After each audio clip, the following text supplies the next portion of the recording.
Today, it's movie recap time for Better Watch Out, a thriller movie released in 2016. It all begins in a snow-covered neighborhood, brimming with Christmas cheer as families celebrate the special holiday together. However, a girl named Ashley stands apart. She's on the phone with her mother, explaining that she won't be able to spend Christmas with her family. Instead, Ashley is heading to the home of a wealthy family who asked her to babysit their son Luke, a 12-year-old boy who has recently started experiencing preteen feelings. Luke confides in his friend, Garrett, who is also going through a similar experience. Unknown to Ashley, Luke nurtures romantic feelings for her and tells his best friend of his intention to make a move on her that night. Garrett knows Luke is way too young for Ashley, a 17-year-old girl, but his friend remains determined to carry out his plan. Shortly after, Ashley arrives at their home and is greeted by Luke's parents, who are getting ready to attend a Christmas party. It is revealed that the girl has been babysitting Luke since he was just 8 years old, so the boy's parents trust her to handle the now preteen Luke. Since Luke suffers from occasional sleepwalking, his mother instructs Ashley to keep a pencil on Luke's door handle. That will allow them to know if he leaves his bedroom at night. As Luke's parents and Garrett leave the house, Ashley immediately engages in a phone conversation with Ricky, her boyfriend, who insists on coming over to see her. However, the girl declines his request. As time passes, it becomes evident that Luke is eager to prove to Ashley that he is no longer a small kid. He pulls several stunts to demonstrate his bravery and maturity, such as releasing a spider in the house, all in an attempt to impress Ashley. He even opens a bottle of champagne he finds in his parents' collection. When Ashley goes to the kitchen to get rid of the champagne bottle, she changes her mind and ends up drinking a bit. The girl also notices that the backyard door is wide open and closes it. A desperate Ricky calls her again, leading to an argument that annoys her, which makes her hang up on him. Despite Luke's being aware of her boyfriend's persistent calls, he remains undeterred in his quest to make out with his babysitter. All of a sudden, the kitchen phone rings, and Ashley answers it. However, no one responds on the other side. She returns to Luke, and the boy suggests they watch a horror movie together. During the movie, Luke says she shouldn't date someone like Ricky, stating she could have any guy she wants. Ashley simply dismisses his remarks, referring to him as a kiddo. She realizes they forgot to order pizza, but just then, the doorbell rings, and a pizza delivery boy stands outside. Puzzled, Ashley informs the delivery boy that they didn't order any pizza, but Luke says his dad probably ordered it for them, so he pays for it and accepts the pizza. They enjoy the pizza and continue watching the horror film together. Luke pays no attention to the movie as he insistently attempts his moves, including inappropriately resting his hand on her thigh, which she quickly brushes off. The kid then settles for leaning on her shoulder. After Ricky tries calling multiple times, Ashley eventually decides to answer. Upon returning to Luke's side, they resume watching the film.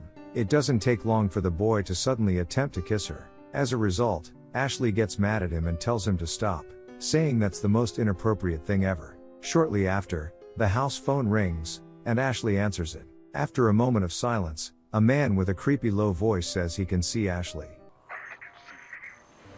She goes to one of the windows, thinking it might be Jeremy, one of her ex-boyfriends, but she doesn't see anyone.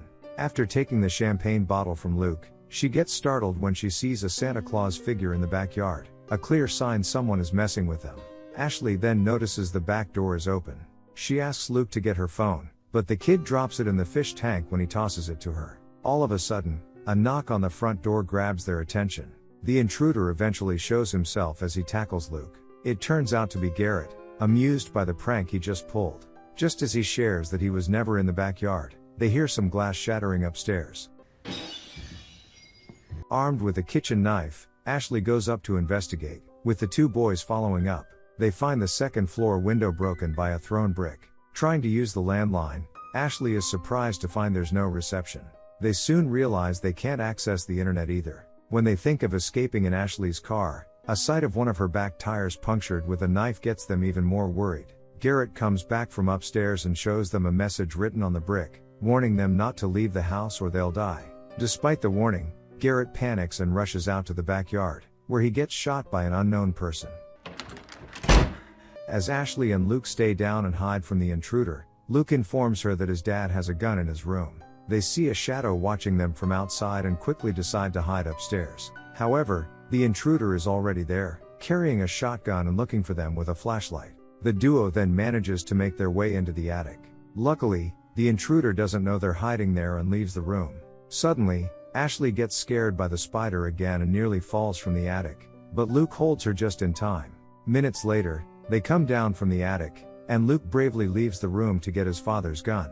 Despite the fact that the intruder still wanders the house, they move to Luke's bedroom. They hide in the closet, and it doesn't take long for the intruder to enter the room.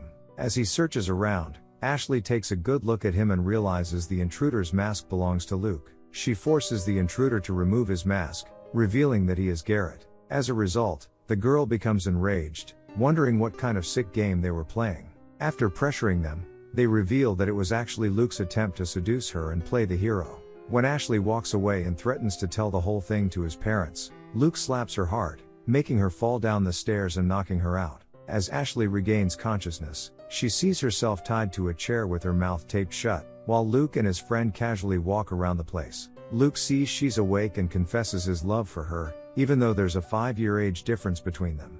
The two boys proceed to coerce Ashley into participating in a game of truth or dare. Luke starts it and demands to know if she has ever been physical with a man. After the girl denies it, Garrett challenges Luke to touch Ashley's breast. I can see what all of us is about. Soon after, the boys engage in a heated argument after Garrett suggests that Luke should challenge him to do the same thing.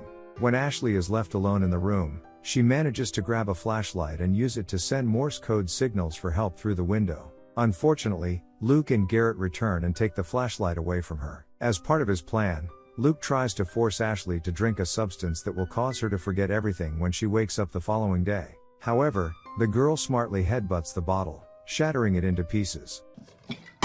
Suddenly, the doorbell rings, and Ashley immediately screams for help, but Luke and Garrett silence her. Luke turns up the music and goes to answer the door. It turns out to be Ashley's boyfriend, Ricky, who went there after receiving a text from her. Luke tells him that Ashley is upset with him and no longer wants to be with him. After being denied entrance, Ricky pretends to leave but asks Luke to give Ashley the flower bouquet he brought. When the kid opens the door to take it, Ricky pushes the door open and forcefully enters the place. In the kitchen, Ashley knocks herself to the floor and manages to pick up a glass shard without Garrett noticing. Luke tries to dismiss Ricky and lies to him, saying that Ashley wants to be alone upstairs due to her menstrual cramps. Ricky ignores his warning and goes upstairs to search for her anyway. Luke goes after him and grabs a baseball bat from his bedroom. The kid hits Ricky and knocks him down. After thinking he's out, Luke celebrates. However, Ricky quickly comes to his senses and takes the bat from Luke. As Ricky's about to take a swing, Garrett walks in and threatens to shoot him. Hey, drop it! Drop. As he drops the bat, Luke takes the opportunity to knock him out. Minutes later, Ricky finds himself tied to another chair next to Ashley. Luke reveals that he was the one who texted Ricky, pretending to be Ashley. Since Garrett didn't know it was part of Luke's plan, he argues with him.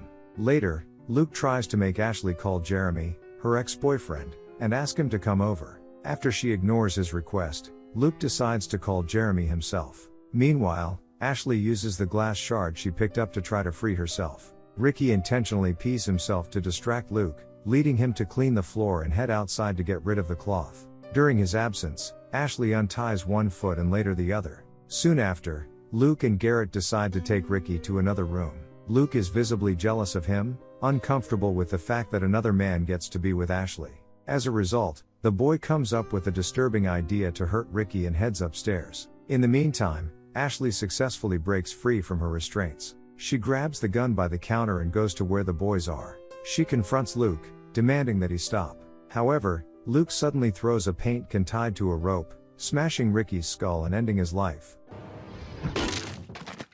Ashley and Garrett simply stand there in shock, still not believing Luke was capable of doing that. Ashley then pulls the trigger, but the gun isn't loaded. Out of options, she tries to run out of the house, but Luke hits her with a brick and eventually manages to bring her back inside. This time, he ties her up with Christmas lights. Shortly after, some carolers stop by, and Luke kindly welcomes them, acting as if nothing is going on inside. On the other hand, Garrett is visibly shaken over Ricky's death. After the carolers leave, Jeremy finally arrives and stops by the front door. Luke greets him warmly and tells him that Ashley wants an apology letter before she meets with him. Ashley's ex-boyfriend initially thinks he's joking but eventually writes the apology letter. To his dismay, just as he finishes the message, Luke slips a rope around his neck and suspends him in the air. He uses a small vehicle to keep the rope stretched and ends his life. While Luke takes care of Jeremy, Ashley talks to Garrett and makes him realize that Luke is not a good friend at all. She claims that he simply uses and manipulates Garrett for his own benefit.